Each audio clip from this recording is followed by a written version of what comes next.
Well, I'm delighted to welcome back to the studio Torsten, Marcel and Marcus to fill us in on what's been happening in 2023 and look ahead to 2024. Gentlemen, thank you all so much for being here.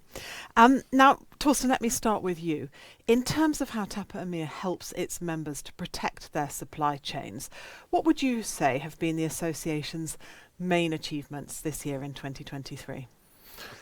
I think in 2023, if you look at really what Tapa really rolled out, it was an outstanding year. So first of all, the standards, a huge team, especially from the members, for the members, worked on revising the standards on a global perspective. So that's for me really achievement number one, crystal clear. And I think it's also quite important that we always drive the digitalization.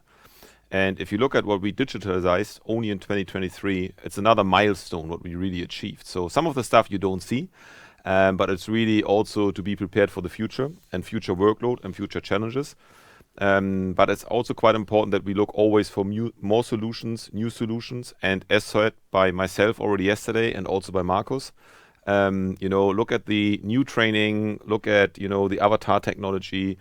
And as already said, it's quite important that, we look, for example, now at more languages, growing our footprint. We go into more countries. I think it's also important to mention, again, the TIS tool. We are now in TIS 1.5. So it's the 5th revision in 12 months' time.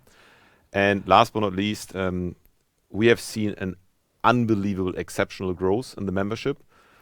Plus, we are more and more seen really as the experts in supply chain resilience within Europe, Middle East and Africa, but also in a global perspective. And we'll pick up on some of those points and dive into them a bit further. The first one, Marcel, let me come to you on. You've attracted, as Torsten said, a lot of new members in the past 2 to 3 years. Why is it so important that Tapa Emea continues to grow? As Torsten always says, is that Tapa is a family. And if you have a big family, the chance of your let's say to cascade and expand your legacy and bring it forward and maintain it is always much, much better. But it definitely expands our network. And from new industries, it's also giving us new angles, new ideas to look at, and actually educates us as well. And that's the main thing, is that so the expansion of the network, but also the connections to the outside world, like law enforcement, etc. So that's why it is so important. Marcus, let me come to you now, because as you said yesterday, the new 2023 revisions of FSR, TSR and PSR are now live. So what will be the next priorities for the standards and training team in 2024? Yeah, of course. We were really, really busy this year. Now, the next step, we are working on all the translation of the standard, translation of more training material, but we are also keeping our focus on the guidance documents. And we know we have the locking guidance document, the CCTV guidance document. Yesterday, we launched the multi-site guidance document. Yeah, there's a lot of work in front of us, so we are not running out of work. And that's our focus also for early next year. Torsten, let me come back to you. TIS is obviously an important tool for members, but there's still potential to develop TIS further. In what ways are you going to be doing that? Or is there? I think there's always potential, and what is for me always quite important is that everything what we do, it's not a race. So there's no finish line. And it's the same like when we go for the training. We have an amazing training. We invested amazing, really energy, manpower, thinking out of the box. And that's exactly what we do also in TIS. So be ready for the next release. It's TIS 2.0. It will be live on the 2nd of January 2024. And my idea, for example, and the idea from the team, but also the feedback from the members, is really to enhance more features into the TIS tool. So to make it really more attractive for the members and say, you don't need, for example, to go to another tool. We embed more solutions into our own tool. So a specific example, and we are really at the beginning. So it's not something what will be ready in the next 3 months, but you go to TIS, you look for a parking place, and you can click on one link and you go directly to the booking platform. So it's really kind of a really connect the dots strategy project, but that's only one example, and more to come. And you hinted yesterday that Tapa APAC is subscribing to Tapa Emea's TIS system. Does this also provide any impact or benefits for Tapa Emea's members? It's an amazing benefit. It's an amazing benefit for all regions, for APAC and for EMEA, because, when you're an EMEA member, you can see the APAC data. And when you're an APAC member, you can see the EMEA data. So the transparency will give you really a complete footprint in both regions. And as you also know, we also collect data from outside both regions. So when an EMEA member is reporting something what is not in our region, we still cover that, and vice versa. So the transparency and the benefit for both regions is really, it's amazing. It's an amazing opportunity. And it's not only incidents. Let's have in mind that from now on, you as an EMEA member can see also all the FSR certifications in APAC, the TSR certifications, the GSR certifications, and also, all new future standards will be completely visible in one tool. Marcel, let me come back to you quickly. How important would you say it is for Tapa Emea to be the voice for the supply chain industry in relation to cargo crime risks and resilience? Our bare existence was because everyone had the same issue in the industry. And that's why we combined forces within Tapa to address that. And okay, maybe our scope has broadened a bit, not only on crime, but more on resilience as well. And so we want to be, let's say, the voice for our members towards governments, Brussels, law enforcement, etc. And I think we're already doing a great job at it, but we can always improve, of course. So. Torsten, earlier today, Joe Ryan spoke about the importance of clarity and consistency in terms of terminology and definitions. Is that something that Tapa Emea can be helping with? Oh, absolutely. So just to give you one idea, so more than 10 years ago, we already were sitting together with Europol and with several police forces. And what we did was in IIS, now TIS, we standardized our reporting format according to the need of Europol. So we really are 100% aligned with Europol. And Joe is absolutely right. Unfortunately, sometimes you say this, but you mean that. And due to the reason that we are an industry association, and as already said by Marcel, we are the voice of the industry, so we can collect it, we can combine it, we can align and communicate to all members and all the industry representatives. This is what we should call it, and this is the way forward. Absolutely. And is cargo crime awareness now in the C-suite? And if so, how can Tapa Emea benefit from this? From my point of view, I strongly believe it is. It's not only because of Tapa, of course. If you look at the world right now, if you look at all the regulations, if you look at the NIS from a European perspective, if you look at, like for example, the CRITIS regulation, there are a lot of regulations now where the CEO is aware of, but he's also liable. And that's really quite important. And what is for me always quite important, what is for the Tapa team always quite important, that people do understand security is really a profit center. And that's something what we need still to drive into the C-suite. I love the picture, actually I'm also from a Tapa member, and Carsten Grieshammer, greetings to Carsten. He was creating a picture where you see the iceberg, but he really created it, on a way where the C-suite is seeing, the typical stuff. They see the guards, the access control, the barriers, the CCTV system. So this is the typical visible security.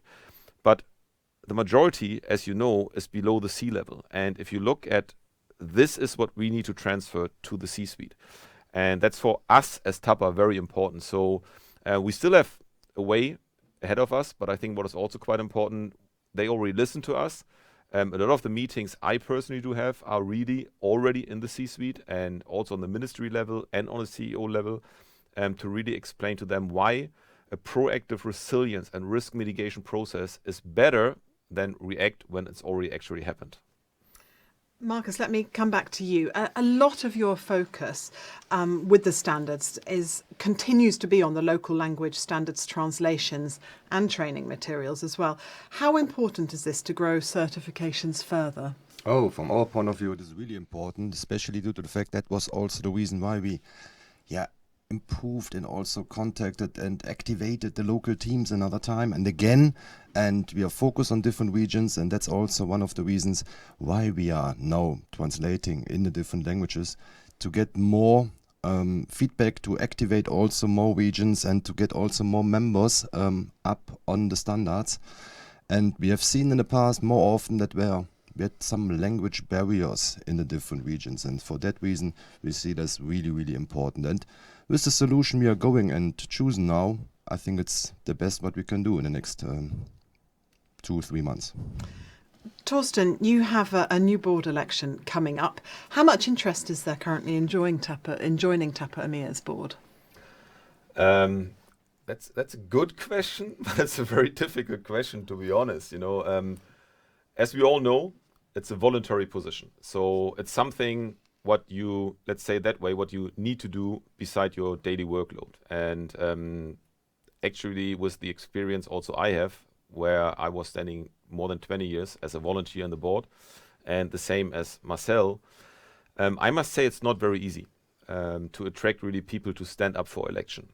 But what I would like to say is, don't be afraid of the workload, because this is not what you need to be afraid of. We do all the work. So you have an amazing professional team. We have an amazing team supporting really everyone on a daily perspective. What we need is guidance, and it's really that people advise us what is going on right now within your world, because you are really the voice, you are the member, you are the people on the field, you know exactly what's going on in the country, and we don't know it. You can tell us what your company is working on. So stay for election. It's very important. We need people, we need support, and it's very important that we drive this really towards Europe, Middle East, and Africa. Marcus, looking ahead, what do you expect the next new Tapa standards to be in the EMEA region? And where would you say is the greatest demand from members? Yeah, we have, as mentioned yesterday, we are focusing now on the cybersecurity standard. Of course, we have some hurdles, we have some data protection issues right now in the current standard, and we are in contact already with the other regions. And also there's an interest about the GSR. Optionally, we roll them out only on one country, an African country, but that's what we next check. And of course, also, we may ask our members what's their interest and how we can support them on that. And there was already some requests and some questions regarding the GSR, and that's the reason why we are focusing now on that. And I know that they can come back to you on that, or indeed any other issues that we're talking about today, or any other suggestions. Of course. Just let me finish, Marcel, with you, and Torsten, I'll ask you to add something as well. What would you like to see Tapa Emea doing more of in 2024 and beyond? He's already smiling. I'm going to answer. No, one of my phrases and life mottos I always put in my emails, well, not always, but sometimes in my emails to the team, is sempre avanti, so always forward. And that's exactly what we need. I've seen in the past couple of years an embracement of technology, new features, and that is exactly what we need. I think we're on the right way there. We need to go forward. And as Torsten already mentioned, I would love to see our membership challenge our executive team and management staff to see if they can come up with things that, wow, we never thought of that, and that's exactly what we need. So, yeah, Torsten. Yeah, absolutely. I think what is quite important, and I think we discussed that over the last 2 days, really, and we always mention that in the conference. Everything what we do is for the members, and everything what the professional team is doing for the benefit of the membership. And we try to do, and we do, from my point of view, really everything possible to make it easier, to make it simpler, to digitalize, but also to look what else we can do. Nevertheless, we need your feedback. We really need to understand what's going on, what can we do? And as said by Marcel, and I love that really, something that we never thought about that. So let's do it. A good example is like, what we do in training right now, because at the end it came from the membership. It's really coming from there. And it's the same like with local activities. So what can we do more to attract more members? And I know it's frustrating. I know it's not sometimes easy, especially when you do something, but you're not successful. But overall, and that's also quite important, EMEA is so successful than never before. And what we also need to understand, that you need to always take a look at the entire family and not only at one area. And as I showed it also in the numbers, of course, we know it's not true that we have no major losses in Italy. Of course we know it, but it doesn't matter because we see the entire picture, and that's what we will focus on right now. And I think shortly you'll be talking about the events coming up Absolutely. next year in just a moment. Absolutely. So don't worry, I know everyone's keen to hear about that. We'll get to it. So Torsten, I know you're going to stay with us to close the conference, but thank you, to Marcel and to Marcus for all your time this afternoon and for those updates and for answering those questions. Thank you both. Thank you. Thank you, Torsten. Thank you.